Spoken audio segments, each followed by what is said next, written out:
We don't often talk about venture capital returns, but then that's because they're not often public knowledge. When people speculate about which VC firms or even which funds have done well, it's often just that, speculation and rumor.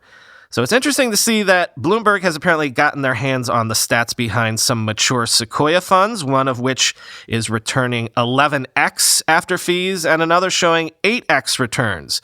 So I thought, given what we just spoke about in the two previous segments, it was worth highlighting this, quote, "For 3 recent Sequoia funds, each one is doing better than the last. Sequoia Capital 11, the 2003 fund led by LinkedIn and YouTube, posted 8-fold returns over its lifetime after fees.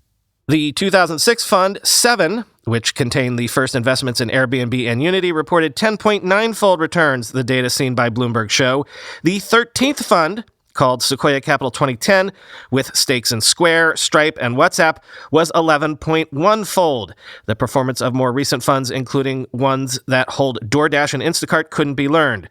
Sequoia's stake in Airbnb and DoorDash will be worth a combined $9 billion this week if each prices shares at the high end of their estimates," end quote.